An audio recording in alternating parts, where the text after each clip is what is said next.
Brother David, how are you doing? Shalom, shalom. Shalom, shalom, shalom.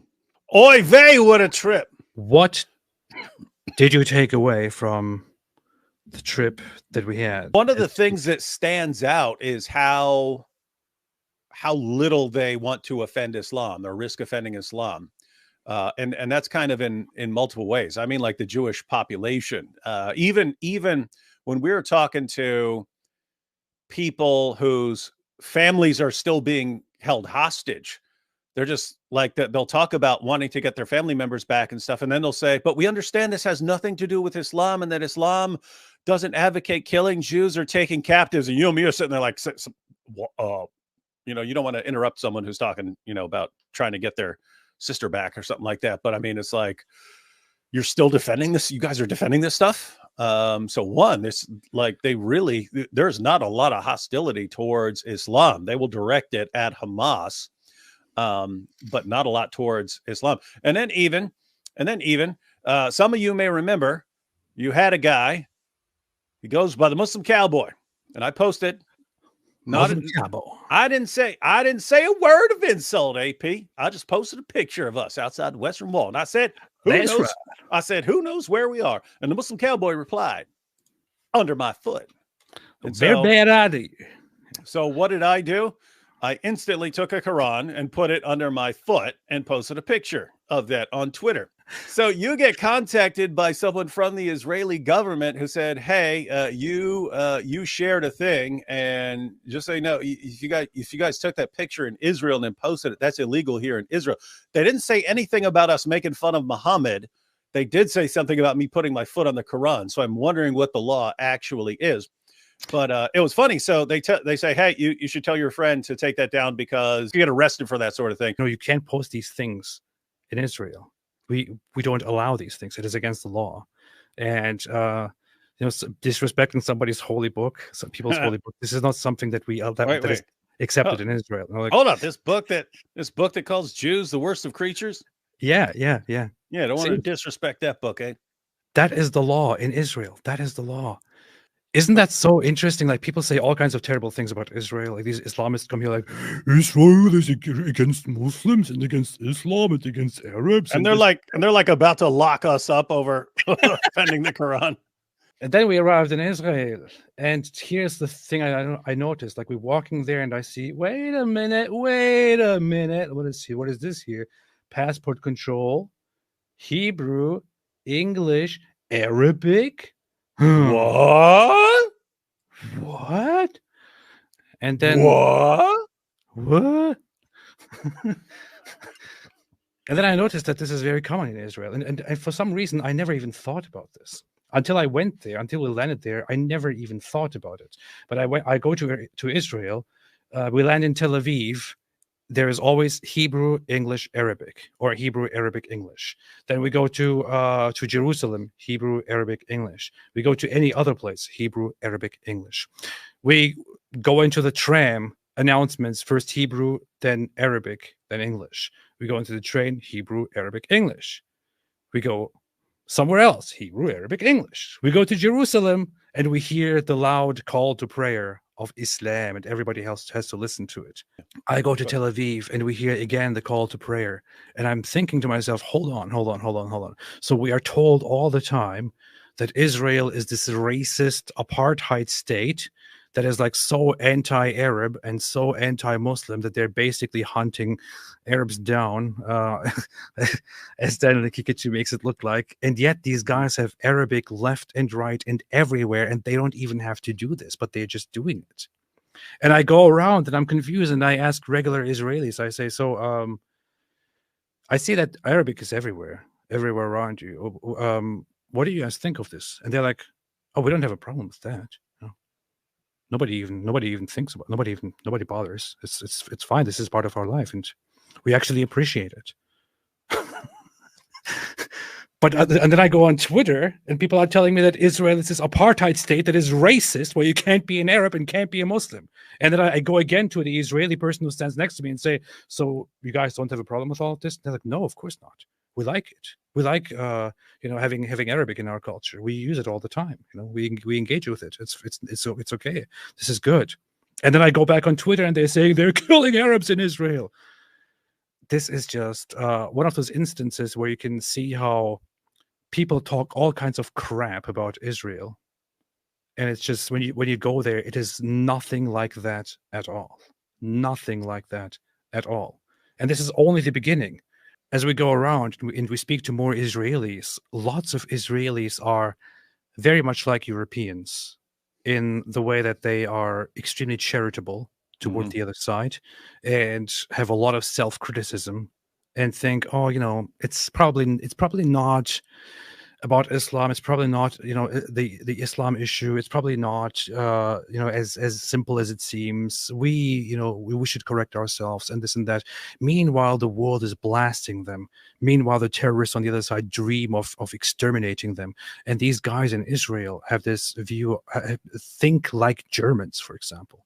And it's quite interesting to see. Like on one hand, I admire how much they have self-criticism and how much they don't hate the other side. On the other hand, I'm thinking, dude, these guys want to overrun and eradicate you. Yeah.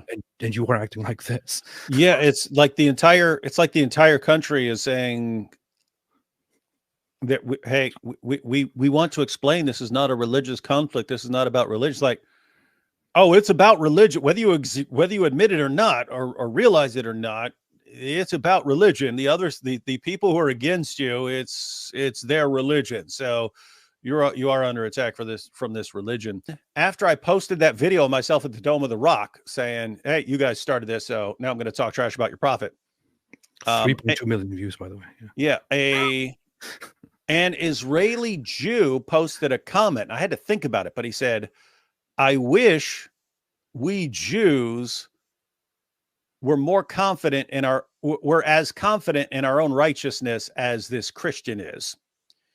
And I had to think about it for a second. I was like, because righteousness can have a kind of negative connotation among Christians. Like if you're trusting in your own righteousness, you're trusting that you're good. That's not what he meant. He was talking about like trusting that you're on the right side of things. And he's saying, this Christian is really confident that he's on the right side of things. And that allows him to just go up and run his mouth because he doesn't think the other side has a point as far as what they're saying right there. The other side might have a point in different contexts, but as far as you guys running your mouths when I can run up in the Dome of the Rock and you guys start hurling insults at us and stuff like that, you're wrong. You're the one with the stupid fake prophet. So I'll talk trash to you.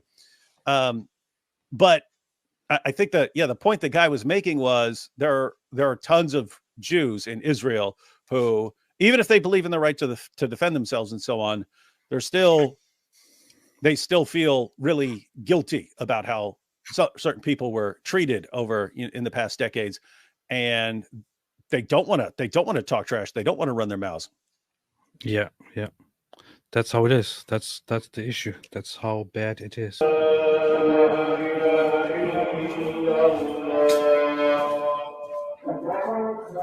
Muslim culture.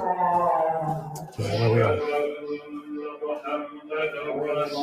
As you can hear, it's like very clearly Islam is being oppressed and suppressed here. And Israel is really cracking down brutally on Islam here in Jerusalem and making sure that you can never, ever hear Islamic stuff anywhere.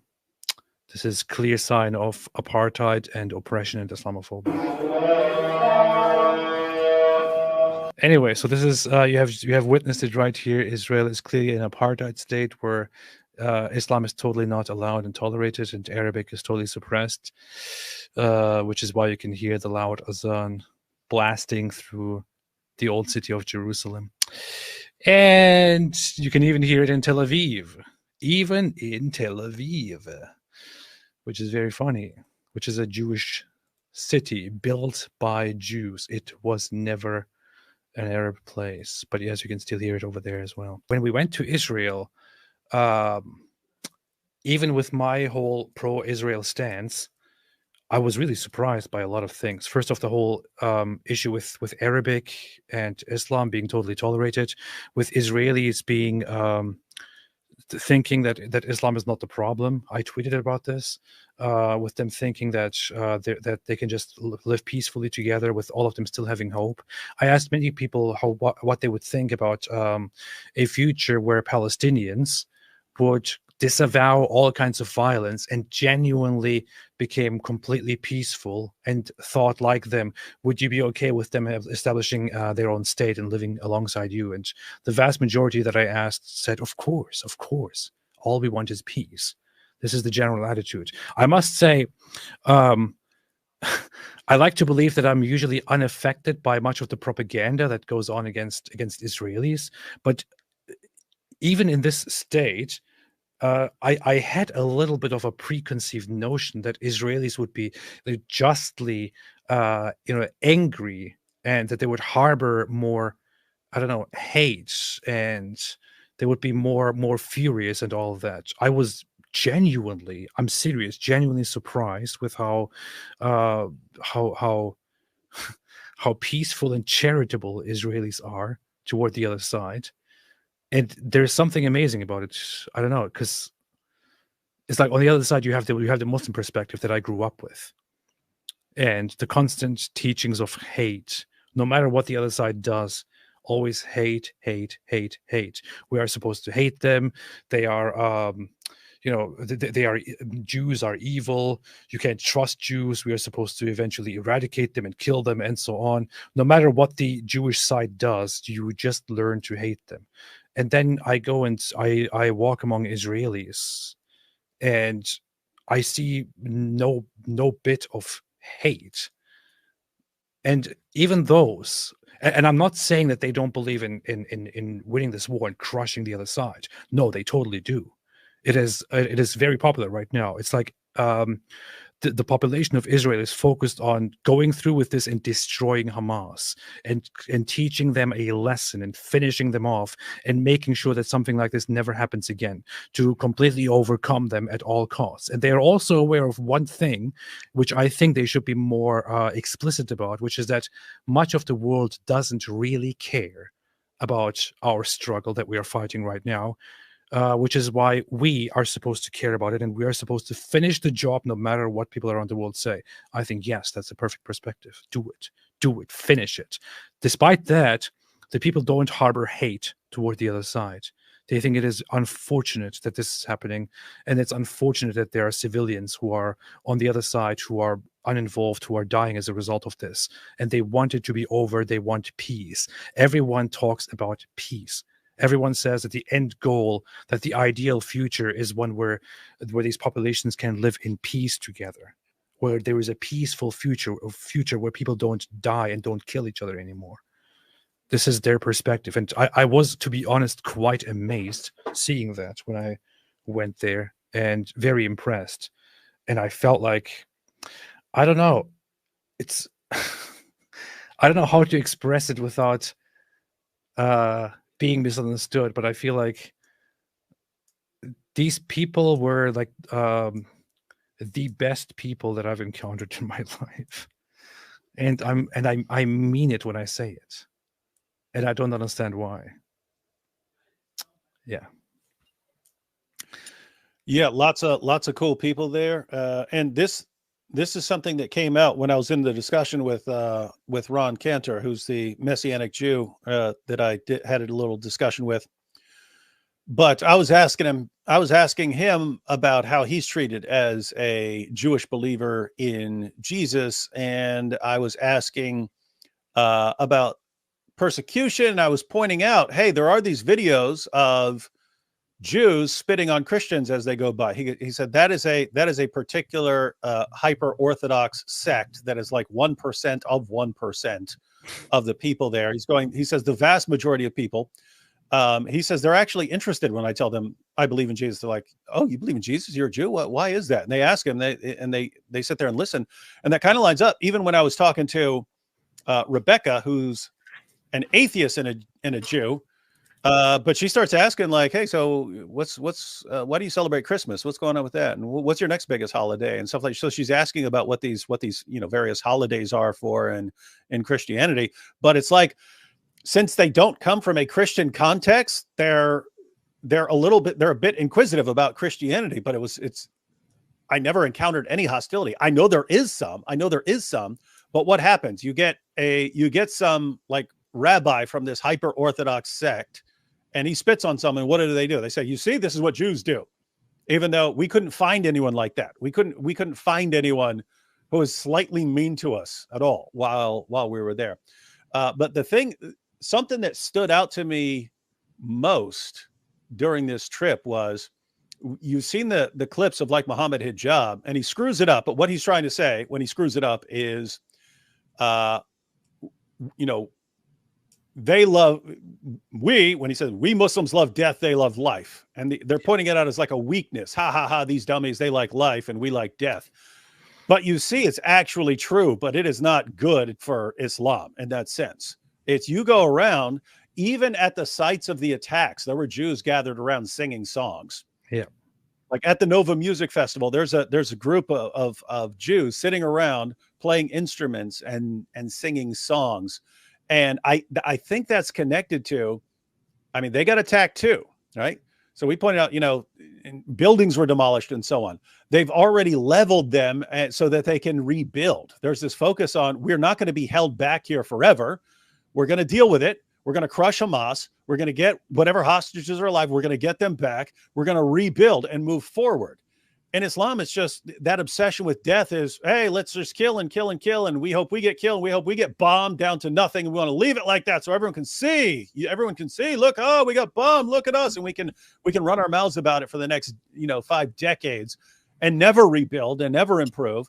And it's like, guys, why does anyone think that that's a better culture that should be actually in charge of the entire area, including the land of Israel? It's just like insane. Who wants to be under that a culture that is obsessed with death and destruction, even upon themselves? And so that you really see there. The Jews love life. I mean, when we go to anything, I mean, like a bar mitzvah or something like that, or any of it, there's always music playing. There's people are singing and dancing, and they love it. And it's, hey, these are people who have to deal with rocket attacks regularly and so on, and they're singing and dancing and so on. And so anyway, it's pretty interesting stuff. This is one of the most popular signs in the Jewish culture and in Israel, which is Chai, and which stands for life or alive. And this is the essence. This is like what is a very recognizable, a very common sign in Israel and among Jews. One of the most popular things, actually. When they speak of numbers, like I see it even people making donations, super chats, and things like that. They numerically refer to life.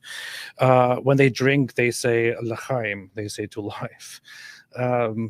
One of the very nice phrases, although not directly related to that, is when they speak of the continuation of Israel, or of the people of Israel, say Am Israel Chai, which means the people of Israel live. And they value life. It is in Jewish culture, it is ingrained. It is a thing that they have this whole idea of, as the Bible says, from dust we come, and to dust we will go. But then the idea in Jewish culture is in between, we live life. This is what we have, and we celebrate it, and we cherish it, and we love it. And yeah, the other side thinks that is bad. The other side thinks that's a weakness. The other side loves death. They love dying, and they love killing. And they think that's what makes them so good. It's what makes them tough. They think they will win because they are not afraid of death, because they like death, not realizing that this is exactly why they will continue fighting and continue eradicating themselves and each other.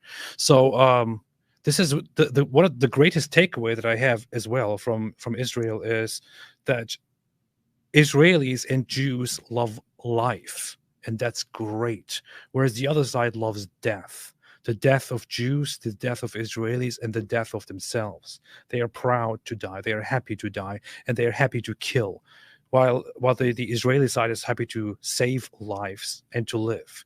And you know what's funny? People say a lot of things about the IDF, right? About the Israeli army. There is a thing that when you join the IDF, you are supposed to learn, and you're supposed to agree to and remember at all times. What's it called? The spirit of the IDF. I forgot what it's called. I didn't really plan that. I just found it out when I was there, and I was looking through recruitment into the IDF, and I found out something about the ethics of the IDF. So there is a thing that is called the purity of arms when you join the IDF, and you among that, as part of that, you learn 4 fundamental values in the IDF that you are part of. One of those is defense of the state of Israel and its residents, patriotism and loyalty to Israel, human dignity.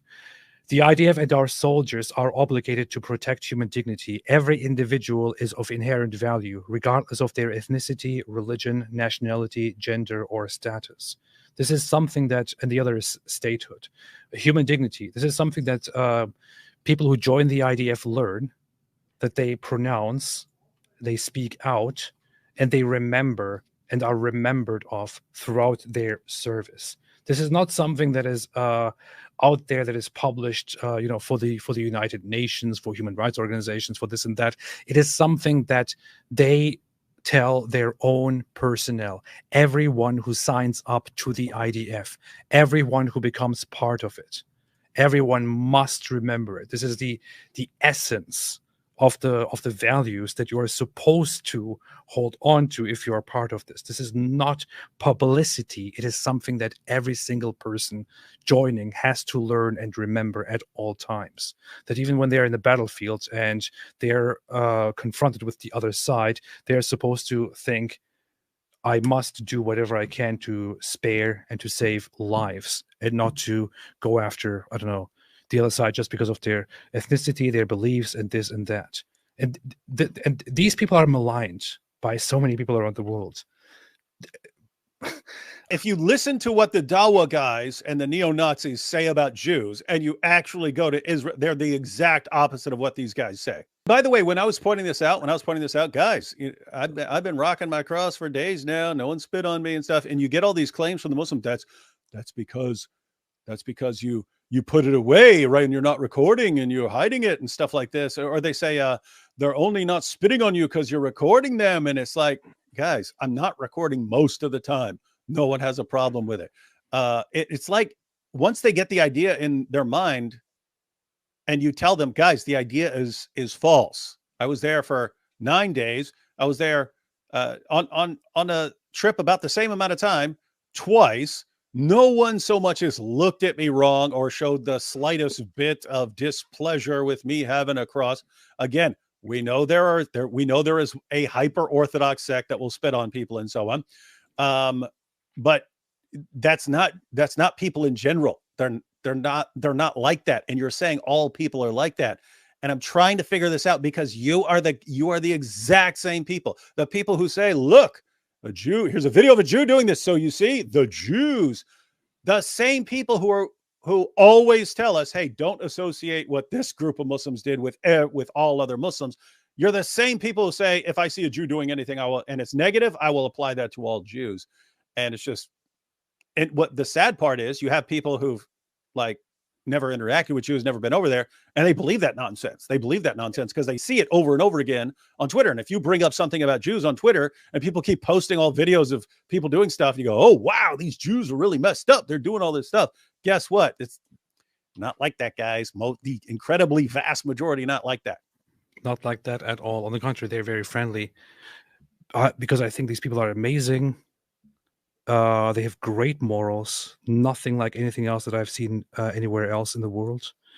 And to be very, very honest, at some point I began thinking the way that these people are and the way that Muslims and so many others around the world malign them and unite in hating them, it doesn't make sense. And it almost feels like there is something greater at play, like something more evil at play, like something almost demonic at play, which unites certain people in hating this group of people, in hating this population. It can clearly not be the way. It cannot be because of the way they are. Because when you actually live among these people and you experience the way they are, the very last thing you would conclude is that these people are evil. the last thing you would conclude is that these people are hateful, opportunistic people. That's the last thing you could conclude. These people are amazing. And I don't care who says whatever they want about me and my motives. I don't care what these Jew-hating people around the world like to say. I don't care what anyone says. I love these people, and I think they are amazing. Thanks, everyone. Shalom. And as they always say, stay away from Islam.